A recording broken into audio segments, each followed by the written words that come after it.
published 8:06 Eastern Daylight Saving Time, the 29th of April 2018, updated 18:10 Eastern Daylight Saving Time, the 29th of April 2018. Ellis Short was forced to sack Chris Coleman and clear Sunderland's debts of around £140 million before selling the club.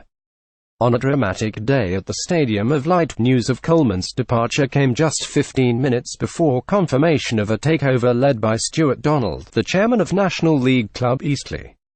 However, sources have indicated to Sportsmail that the deal would not have gone through had the manager and the debt remained in place, leaving Short with no choice but to pay up Coleman's 2-year contract and forgo £70 million owed to him by the club, as well as settling bank loans last recorded at £70 million. Sunderland announced on Sunday they have released Chris Coleman from his contract. The Welsh manager leaves the club after failing to keep them in the Championship. The American billionaire has been so desperate to end his 9-year tenure that he agreed to take the financial hit, finally ridding himself of the burden of funding losses of around £500,000 per week. Donald, 43, and his group of foreign investors will now appoint their own manager, with former Sunderland boss Mick McCarthy, ex-Oxford United coach Michael Appleton and Sheffield United's Chris Wilder among those under consideration. The Coleman's exit has been mourned by the players, despite the relegation to League One. Sportsmail understands the squad's WhatsApp group reacted with shock and sadness to his sacking, and they had hoped he would remain in charge next season. The 47-year-old was informed on Sunday morning that his 5 months on Wearside were over. As recently as Thursday, he spoke of his desire to rebuild the club, preferably under new owners. Coleman's wife Charlotte expressed her disappointment on Twitter after the announcement. It marks a sad end to his brief tenure. He was able to win only 5 of 28 league matches, but had won over both players and supporters with his honesty and enthusiasm. Matches: 28 won, 5 drew, 8 lost, 15 he stood down as manager of Wales in November to take over at Sunderland, news broken by Sportsmail, but failed to save the club from a second successive relegation.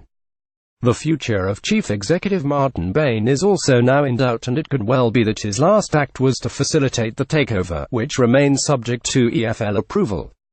Short said, "It is no secret that I have been trying to sell Sunderland, but I have waited until the right group came along that have experience, finances and a plan to take this great club back to where it deserves to be. Overall, my chairmanship has not gone the way I would have wished. The many high points of a decade in the Premier League have been overshadowed by the low points of the last 2 terrible seasons."